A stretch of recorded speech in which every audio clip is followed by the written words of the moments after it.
Kita satu dalam doa. Bapak, terima kasih Tuhan. Hari ini kami di minggu yang kedua di bulan Mei ini Tuhan, kami mau sama-sama merenungkan kebenaran firman-Mu. Berbicara kepada setiap kami Bapak. Kami siap mendengarkannya. Sampaikan kebenaran yang memerdekakan hidup setiap kami. Dalam nama Tuhan Yesus. Amin. Bapak Saudara, hari ini bagian firman Tuhan yang menjadi pembahasan kita dalam hari Minggu tanggal yang ke-10 Mei 2026 ini, sambil dari 1 Raja-Raja pasal yang ke-19 ayatnya yang keempat. Tetapi beginilah firman Tuhan, tapi ia sendiri masuk ke padang gurun sehari perjalanan jauhnya, lalu duduk di bawah sebuah pohon arar, kemudian ia ingin mati. Katanya, cukuplah itu. Sekarang ya Tuhan, ambillah nyawaku, sebab aku ini tidak lebih baik daripada nenek moyangku. Sekali lagi saudara, tetapi ia sendiri masuk ke padang gurun sehari perjalanan jauhnya, lalu duduk di bawah sebuah pohon arar, kemudian ia ingin mati. Katanya, cukuplah itu sekarang ya Tuhan, ambillah nyawaku, sebab aku ini tidak lebih baik daripada nenek moyangku. Yang berbagai mereka yang menawarkan firman Allah dan yang mengarang. Bapak saudara, bukankah apa yang dialami oleh Elia merupakan juga apa yang sedang kita alami hari-hari ini? Bahwa ini kan awalnya Bapak saudara, ceritanya adalah tentang Elia berhadapan dengan Isabel. Isabel mengancam Elia karena Elia telah menumpas nabi-nabi mereka atas perintah Tuhan. Karena hal itu Isabel marah karena nabinya dibunuh. Akhirnya Isabel kirim surat, kirim ancaman kepada Elia. Akhirnya apa? Membuat dia stres dan depresi hanya karena satu wanita. Bapak saudara, menurut data, usia rentan bunuh diri adalah usia remaja dari 11 sampai 18 tahun. Saudara, kelompok ini rentan karena tekanan akademik, bullying, masalah keluarga, dan perubahan emosional saudara. Dan disusul oleh dewasa muda. Urutan kedua menurut data WHO ini adalah kelompok usia dengan resiko kematian tertinggi kedua akibat bunuh diri secara global, saudara, secara global, perhatikan. Dan disusul lagi oleh usia produktif, umur 30 sampai 59 tahun, saudara. Ini umur bapak-bapak, umur kakek-kakek di luaran sana, umur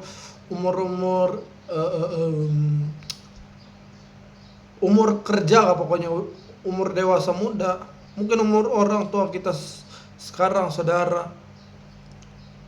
Kelompok ini rentan karena terhadap stresor kehidupan seperti beban pekerjaan, masalah keuangan, atau perceraian, saudara. Akhirnya apa? Membuat mereka gampang yang namanya bunuh diri.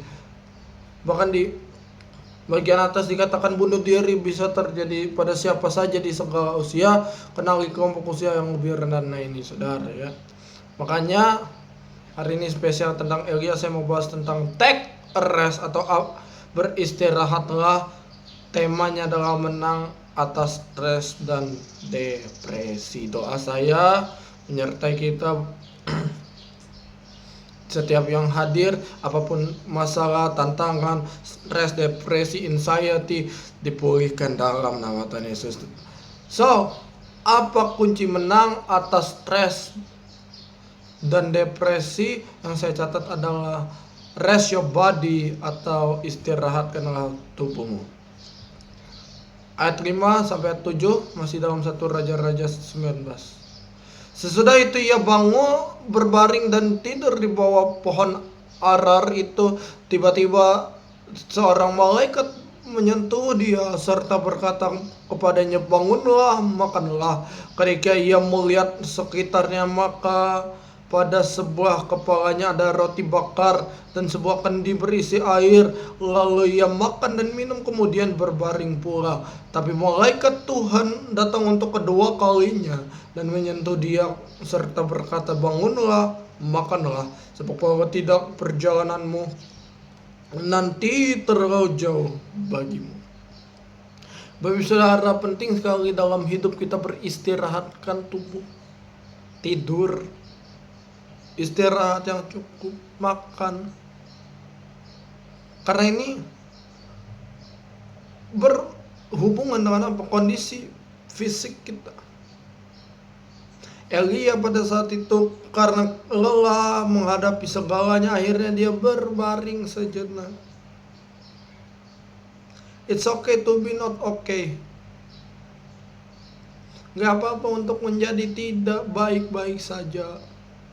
Gak apa-apa untuk menjadi apa-apa. Tapi yang paling yang Elia mau ajarkan adalah istirahatkan tubuh. Tubuh kita ini capek, lelah, butuh diistirahatkan. Tuh ada tempat tidur bukan? Saudara,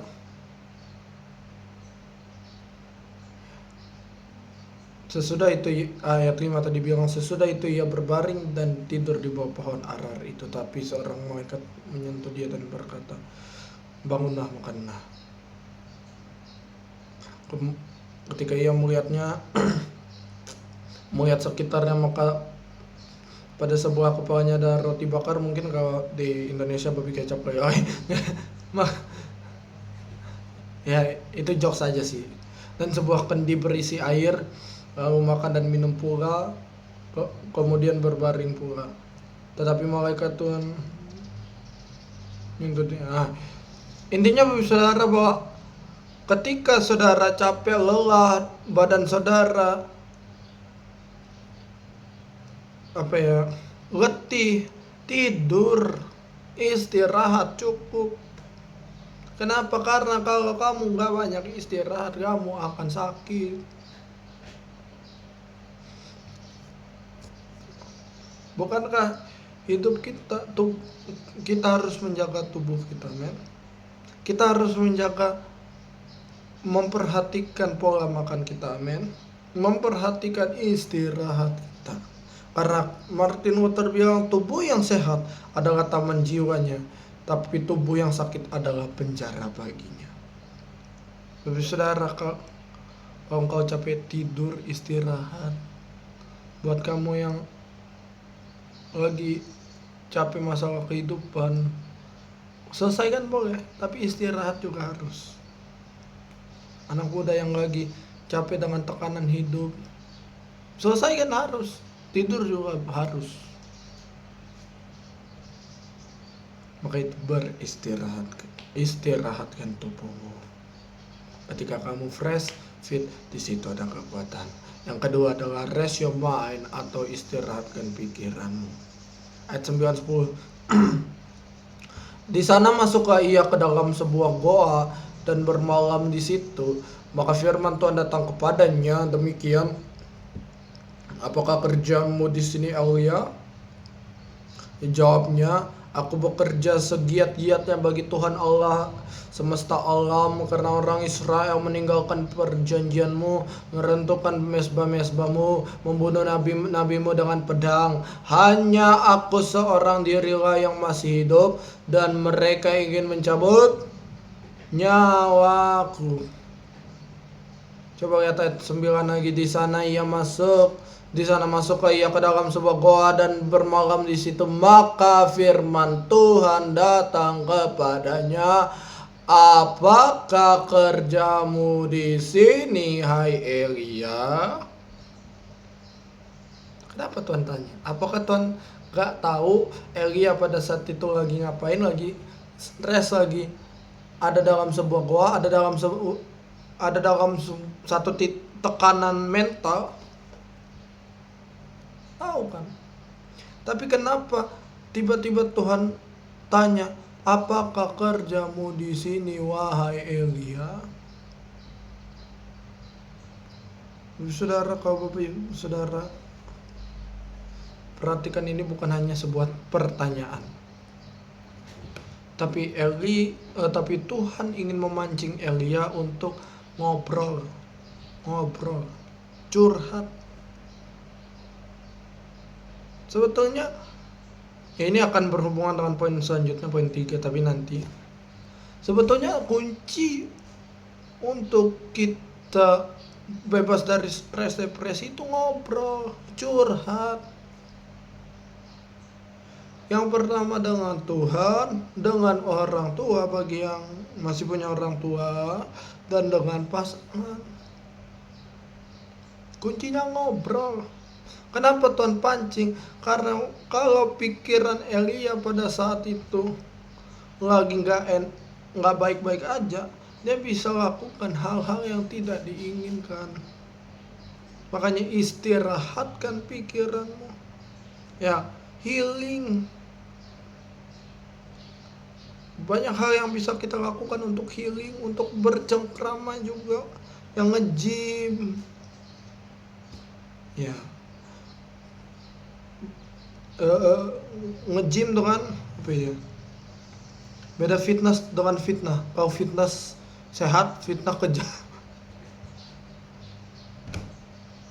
Nge-gym, healing keluar kota, keluar apa, healing, jalan-jalan di komplek.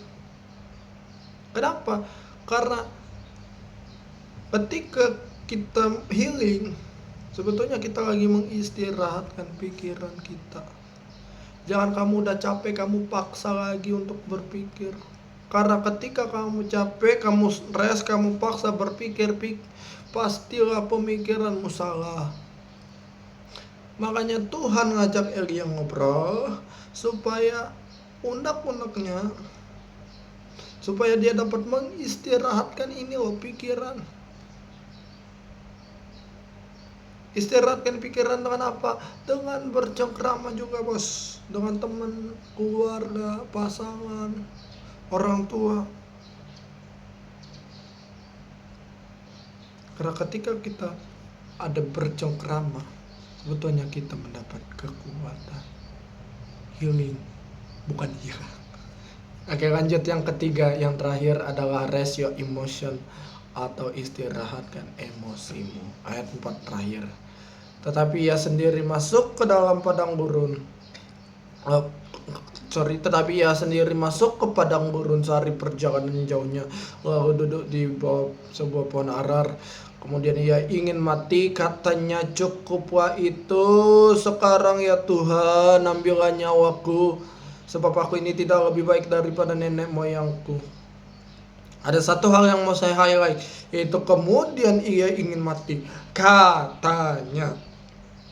Dalam bahasa aslinya saudara menggunakan kata amar atau berseru. Next, Elia memang depresi, namun dia memutuskan untuk berseru kepada Tuhan di tengah keputusasaannya. Karena ketika ia berseru kepada Tuhan, disitulah kekuatan yang sejati. Ini masih berhubungan dengan yang tadi.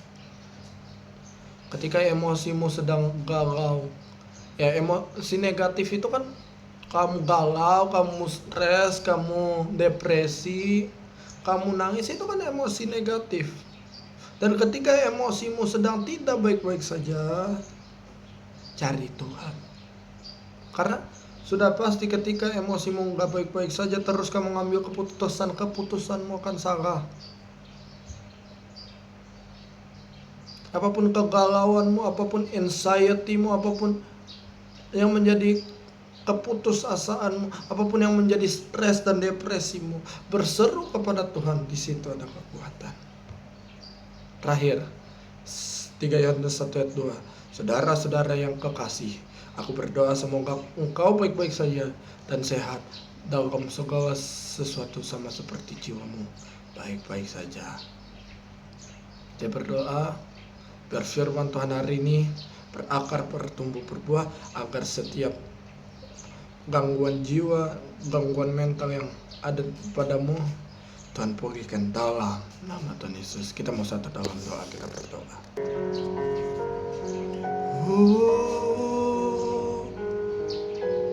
Apapun yang hari ini menjadi masalah tantanganmu, ayo berserah sama Tuhan. Ayo angkat pujian ini, berserah penuh. Dalam sesak ku mencari wajah-Mu, bersujud menyembah-Mu, tak lagi berharap pada kekuatanku, ku berserah penuh. Kaulah sandaran hidupku, gunung batu dan perlindunganku sampai akhir. Ku nyatakan, Yesus, hanya Engkau yang ku andalkan. Mari dari awal kita angkat pujian ini, saudara. Oh,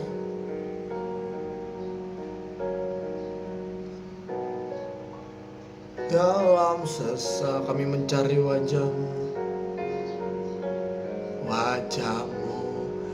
bersujud menyembah, tak lagi berharap pada kekuatanku, ku berserah penuh. Kaulah sandaran hidupku, bilang sama Tuhan, gunung batu dan perlindunganku sampai akhir. Ku nyatakan, Yesus, hanya Yesus, Kaulah sandaran hidupku, gunung batu dan perlindunganku sampai akhir. Ku nyatakan, Yesus, hanya Engkau yang ku andalkan. Haleluya. Wow. Sandaran hidupku, gunung batu dan perlindunganku sampai akhir. Kami mau nyatakan, katakan, Yesus, hanya Engkau yang ku andalkan. Hidupku, gunung batu dan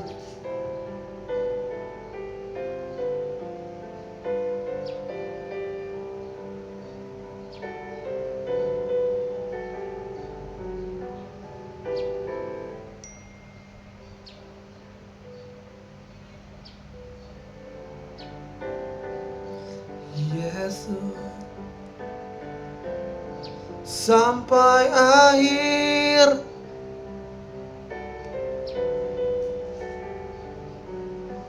Yesus, hanya Engkau yang ku andalkan. Yesus, Engkau yang ku andalkan. Kalau engkau menyaksikan video ini dari manapun engkau berada, boleh angkat tanganmu tinggi di hadapan Tuhan. Mungkin engkau mengalami anxiety, ketakutan, kepanikan, kecemasan, stres, depresi. Boleh angkat tanganmu dari tempatmu berada. Bapa, dalam nama Tuhan Yesus, Engkau yang melihat setiap tangan-tangan yang terangkat, Tuhan. Setiap stres, depresi, kepanikan, kecemasan mereka Tuhan ubahkan, Tuhan pulihkan menjadi sukacita sorak-sorai buat Tuhan.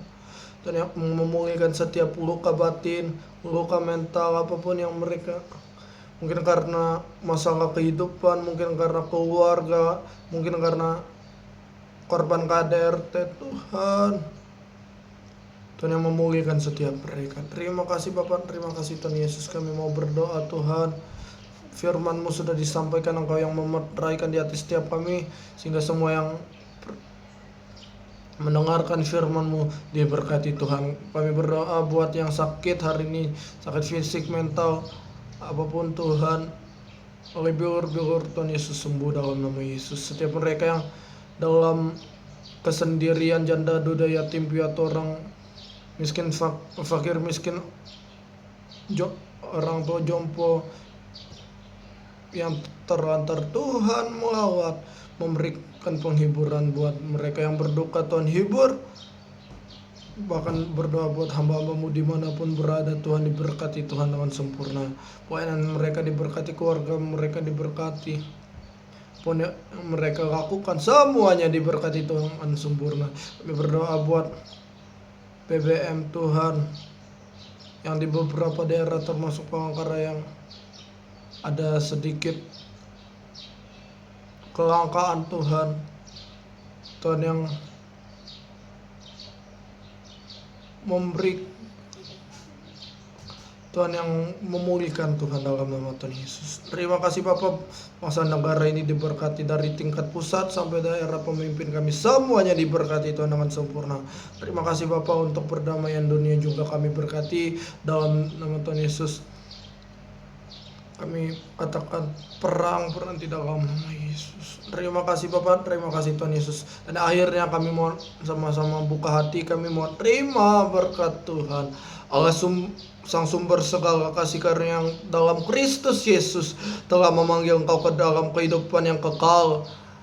Ialah yang meneguhkan, melengkapi, meneguhkan, mengokohkan engkau sesudah kamu menderita seketika lamanya. Tuhan, terimalah berkat dari Allah Bapa, cinta kasih dari Tuhan Yesus Kristus, penyertaan dari Allah Roh Kudus, menyertai hati hidupmu, studi sekolahmu, pekerjaan, bisnismu, karirmu, pernikahanmu, pernikahan kedua orang tuamu, keluarga besarmu, apapun yang kau lakukan, dibuatnya berhasil dan beruntung dari sekarang dan sampai ke yang kedua Tuhan Yesus datang menjemput kita dalam awan-awan kemuliaan, makan pesta perjamuan kawin anak domba. Nama kita tercatat dalam kitab kerajaan surga. Di dalam nama Tuhan Yesus yang percaya diberkati Tuhan, dengan iman sama-sama kita katakan amin. Selamat hari Minggu, grace to you. Tuhan Yesus memberkati.